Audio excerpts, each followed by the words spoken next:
Welcoming back to Avodas HaParsha, beautiful Kilas Ner Avram, Shari Chesed Yerushalayim. The reason I have a bunch of Sfarim today is because we're going to be tracking a statement, the Kotzker Rebbe, and further explanations from his descendants, all based around the Medrash in this week's Parsha. So we have Eliezer, Eved Avram, coming and meeting Lavan.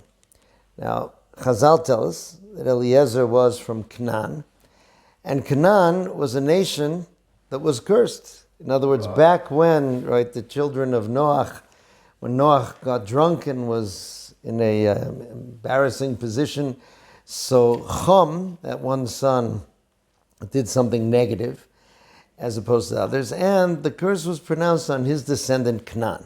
So Eliezer comes from this nation that had a basis of being cursed. In fact, that is one reason why the possible shidduch idea from Eliezer, his daughter, right, that was it. It says, Ein oror medabik beborach. Now, that what's fascinating is Eliezer was a Talmid of Avram Avinu. Eliezer was dole umashke. He was the one who would draw and give over to others from the Torah of his Rebbe. And what's also, you would think sometimes if he came and spoke about the shidduch and you say, I'm sorry, you come from a nation that's cursed, we're blessed, that didn't work. You'd think he would leave, but no, he remained a loyal servant. He remained there. And then, though, a transformation happens. When he meets Lavan, so it says in the pasuk that Lavan told him, Bo Baruch Hashem, come, the one who is blessed by Hashem. Oh, Shalom Aleichem. So, with those words, Chazal tell us that Eliezer went from being Orur, from being in a state of being accursed, to being Baruch. Now, what's strange is that those words came from Lavan. Okay, now Lavan, we know, is an extremely negative character. And here, as we'll see in the Kotzker and the other Mefarshim, that when Lavan said Baruch Hashem, he wasn't just reporting on the fact that you are blessed, but those words that he said brought about the transformation. So how can it be that Lavan, who was so negative, did this? So he starts with the Medrash, in the Medrash Rabbah. It says, Vayoretz Lavan Eloish achutza el ha'ayin. Lavan ran outside to the man by the well. Good evening. Ma'aynele says he was looking. Ayin can mean the eye. Ayin, like we have in the Gemara, a lot of times it means to look deeply at the person. He examined Eliezer. Then it says again, Omer al agmarim al ha'ayin, standing by the camels who are by the ayin, which can mean well, but here also the eye. Says the Medrash, ma'ayin garmeh, which means he looked at himself. So Lavan came out, he looked at Eliezer, and he looked at himself. So the Kotzker said like this. Right there again, the Torahs from the Kotzker are brought down from his Talmidim. There are a few different collections of it. Talmidim and descendants. So the Kotzker said like this. Shistakel b'mahuso sheli Eliezer kamahu godol v'ram ha'erech. He looked at Eliezer, at his mohus, at his essence, at how great he was, how lofty was his value. Ma'ayin garmein, then that caused him to look at himself. He looked at his own lowliness. He looked at how far, what a great distance there was between who he, Lavan, was and who Eliezer was. It says, Ki kol davar nerach le'umas hipucho, because something can suddenly be evaluated when it comes in contact with its opposite. So suddenly Lavan had this sense, my goodness, you see this elevated human being, Eliezer, the Eved of Avram, and we'll see how Eliezer reached that greatness. And he saw this, and that, they explain, is what enabled him to say those words, Baruch, Bo Baruch Hashem, and those were the words in which Eliezer went from being Oror to Baruch, coming out of Lavan, because... Huh? If Lavan saw him as Baruch, yeah. why did they try and kill him? Oh, so what happened here, and this is important to understand, it was momentary. Right? In other words, it was momentary, and then, right, some say that it was the type of moment, it was the type of everything else. Many Rishoyim we find can have a moment. Like there's two Perushim when Esau fell on Yaakov's neck. Some said that he really felt love for his brother at that moment. Some said he was trying to bite him.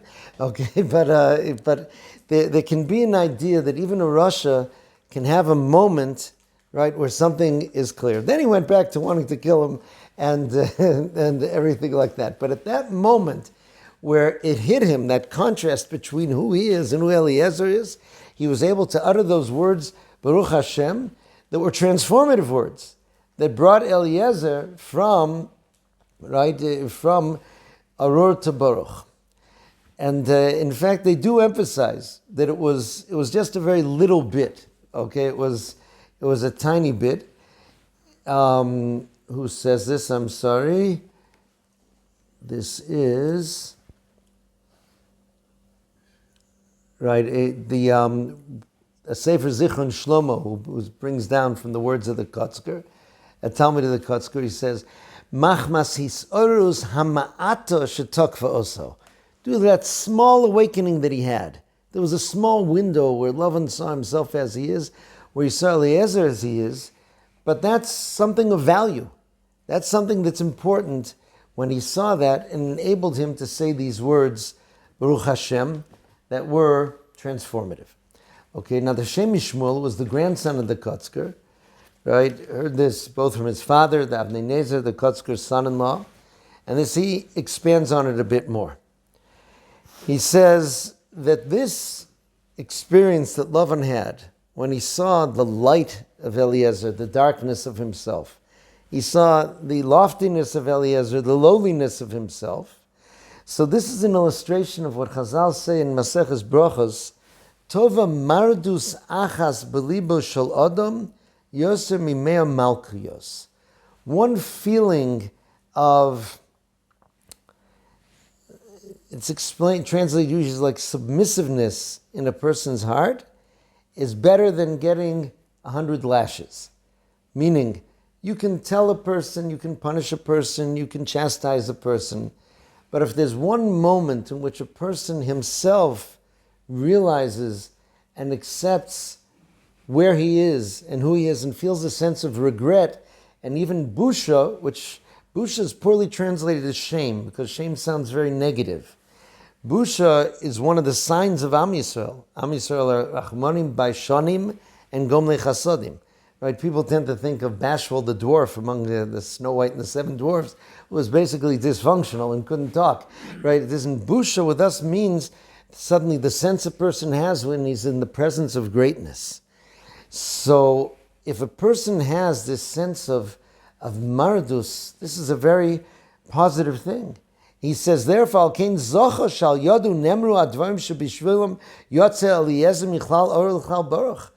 was how Lavan was zocher, that he said those words that were the transformative words that brought Eliezer from Oror to Baruch.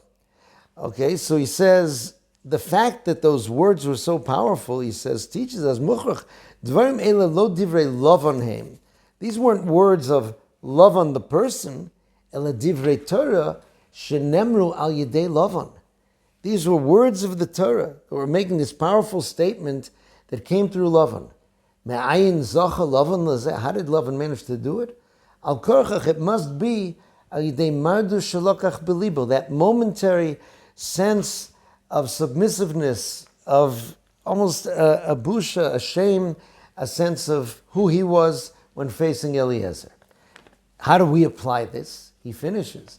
V'zeh limud la'adam. This is a lesson to a person. K'shekare b'Torah, when you learn the Torah, o b'sifrei Musar, or in books of Musar, shlo yistapik b'yedias hadvarim bilvad. Your goal shouldn't be just to know, right, intellectually, to know the information. As you learn something in Torah, look at yourself in the light of that. Right? Look at where you're heading. Look at where these divrei Torah and such want you to head. He says that is the good sense of submissiveness that a person has in his heart, this pang, this longing, this almost ache that you have when you see that, and then the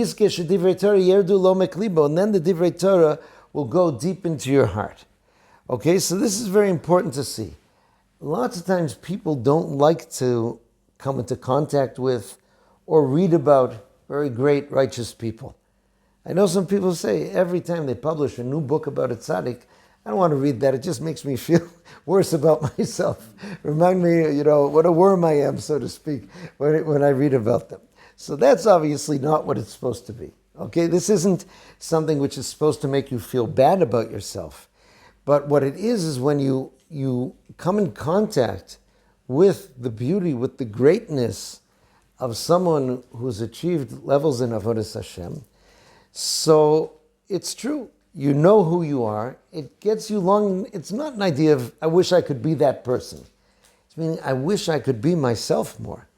I wish I could do this. And it's not something which is depressing and putting you down, but it's something which is inspiring. Where do I get this from? So it's interesting. That quote, Yofe Mardu Sachas, that this one moment of submission is greater than 100 lashes, that's in the Gemara in Brachos. And Rav Kook, in his Perush on the Agaritas, he wrote a famous Perush on Agaritas, Ein Hayah they call it. So in his Perush on that Gemara, he says like this. He says, here Chazal taught us, Noam derech hachinuch, the pleasantness of the way of chinuch. Ki lo b'mahalumos yichunach ha'adam. A person does not educate himself by getting hit. This doesn't necessarily mean hit physically, even hit verbally and such. Ki im b'darchei noam, in ways of pleasantness. Va'yira ha'amitis yiras ha'romamus. So when we talk about a person having yiras Hashem, yiras shamayim, the true yira is not fear of getting punishment. It's yiras haromamus. It's that sense of awe that comes in us when we're when we're in contact of something far greater than us. Okay, many people have felt it if you've come in the presence of a gadol, of a great person, right? It's not that you're afraid he's going to hit you or do something to you. It's this sense of awe which is there. So he says. And it comes mitziruf ha'ava hane'emona. He says it comes together with love, meaning I'm not afraid of this person. I want to run away from him and never see him. There's this sense of awe, of beauty, and a sense of love which is there when you expose yourself to this person, even though it does cause this sense of, looking at myself and how far I am and a wanting to move further. Rav Kook is calling that the pleasant way of chinuch. Okay, it's a pleasant way of chinuch. He says the chokhmata pedagogia. He says until recently chokhmata pedagogia lo yardu lazeh. They didn't utilize this way of education. Hayaderech chinucham b'makel chovlim.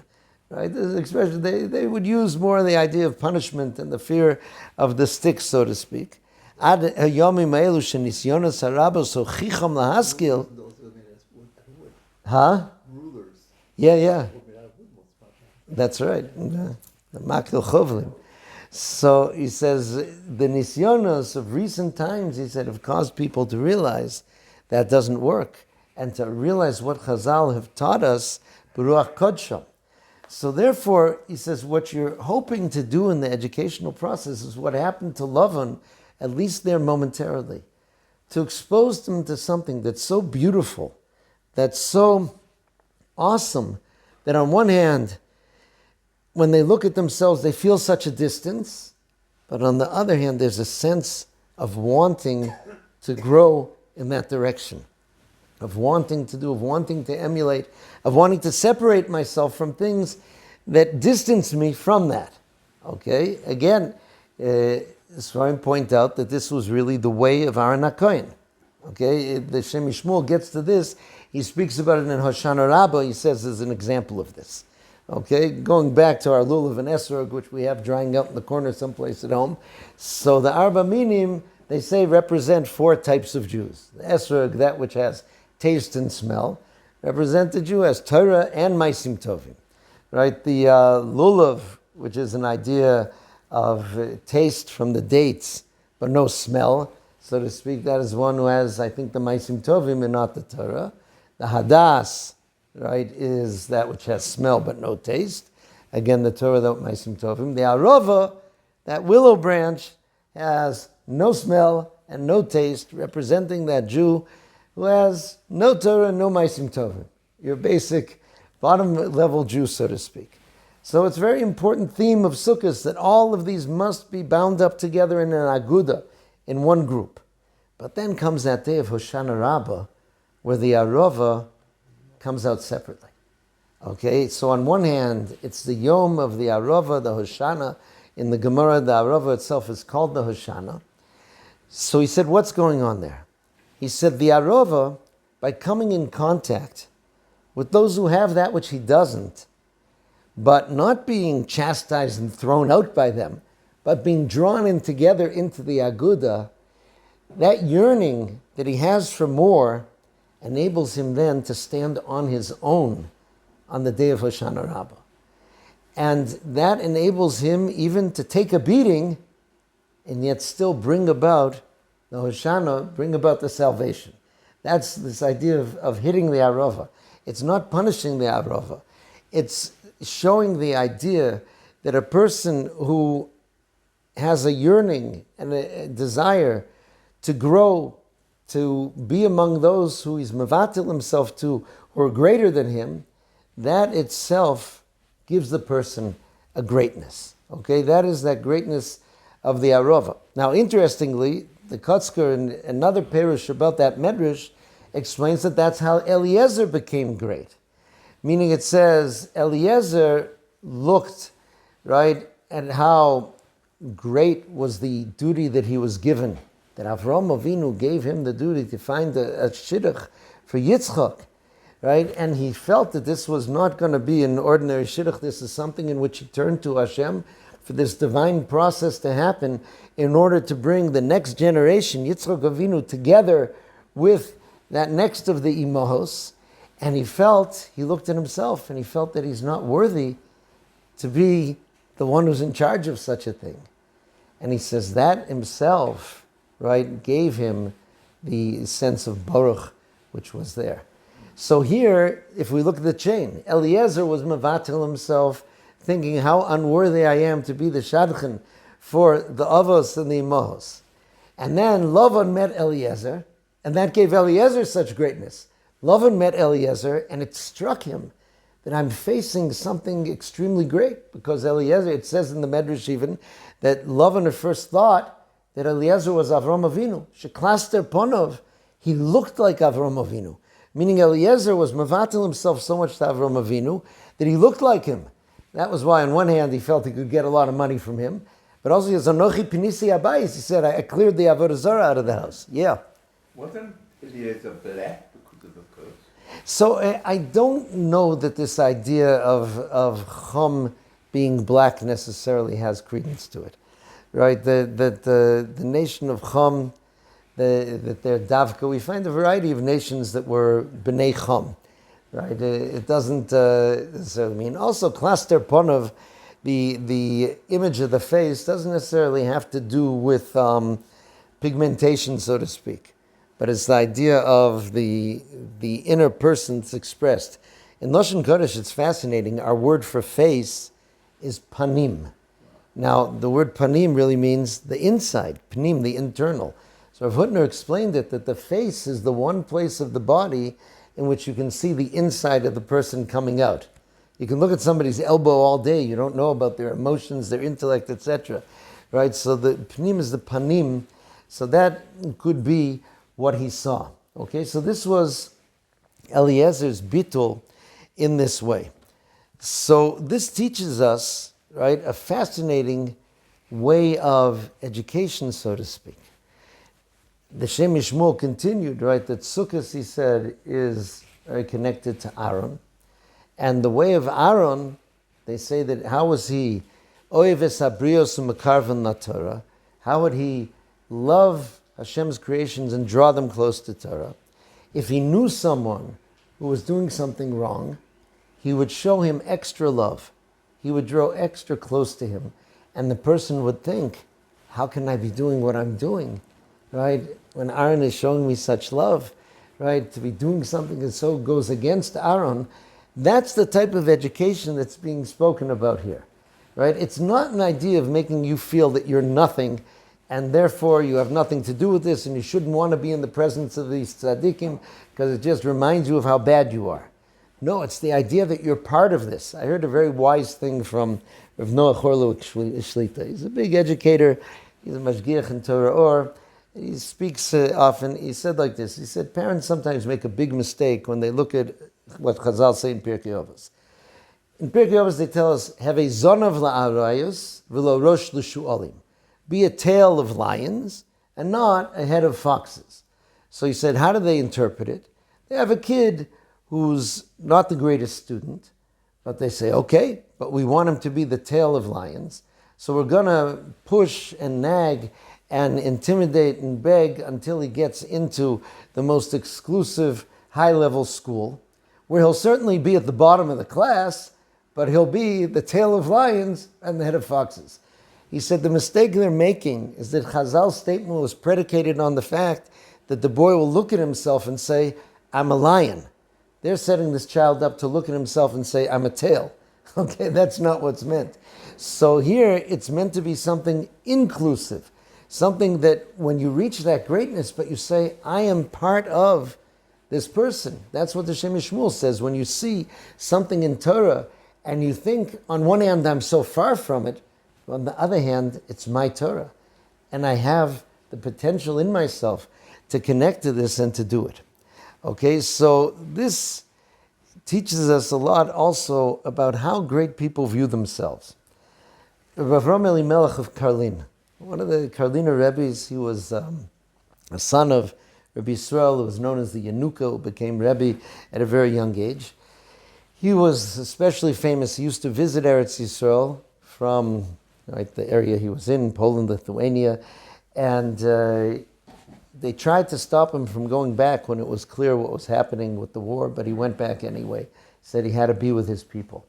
Now, when he was in Eretz Yisrael, he came to a Rebbe who was older than him, Racham Strifka Rebbe, and he poured out his heart to him. He said that it's torture for him when people treat him like a Rebbe, and they call him Rebbe, and they treat him like this when he knows, right, that he isn't deserving of this, and he can't do it. So the Rebbe told him, he said, what you have to realize, right, it's like they're seeing through you, your father, your grandfather, your great-grandfather, this Avram Elimelech of Karlin. So he said, when people are treating you as a great tzaddik, you say, it tortures you, because I'm not that. He said, they're seeing through you, your father, your grandfather, your great-grandfather, meaning it's that bittul that you have to them, is that what you're bringing to them? And this leads to a very fascinating explanation. A Talmud Chacham told me, it puzzles people sometime in the history of Chassidus. Initially, right, there wasn't this idea of a revista, what they call it, being inherited from father to son. There were Rebbes, there were the Talmidim, and they went out and they set up their things. So he said, people look askance at this, but you have to realize what it is. He says, when a Rebbe comes, what they call a geza, from a line of Rebbes, with each generation that goes on, he feels that everything I'm bringing to the table is not from me, it's from those before me. He says, I'm really nothing. I'm just the one who's transmitting, right, who's here to transmit that which comes before me. And that bittul and that purity is what enables people to connect. So this is the idea. You have to realize yichus, what they call yichus, right? First of all, there's a saying people say, yichus is like a potato. 99% of it's under the ground, right? In other words, yichus, the idea that I have a great lineage from this one to that one, you know, they say, Israelis always like to say, Saba Shali Hayarav, my grandfather was a great rabbi. So it's not something that gives you protexia, so to speak, in Shamayim brownie points. It obligates you. They tell a story that there was a man who came, he wanted to speak to the Beis Yisrael, the Ger Rebbe, the Beis Yisrael. And there was a famous Gabbai who had arranged for people going in, Chanina Schiff, his name was. So this man came in and he told the Gabbai, he says, I want to be sure that the Rebbe knows that I'm an Einikel, I'm a descendant of the Chasam Sofer. So he said, we really don't do that here. That's not the thing. He said, please, it's very important to me that the Rebbe know. Okay, so he came into the room. The Gabbai said, Rebbe, this man wanted you to know that he's a Gabbai of the Chasam Sofer, that he's a descendant of the Chasam Sofer. So the Beis Yisrael said, he was very sharp, he would say, I have to know that he's an Einikel of the Chasam Sofer. He has to know he's an Einikel of the Chasam Sofer. Right? What are you doing about it? You're flashing around the name of the Chasam Sofer.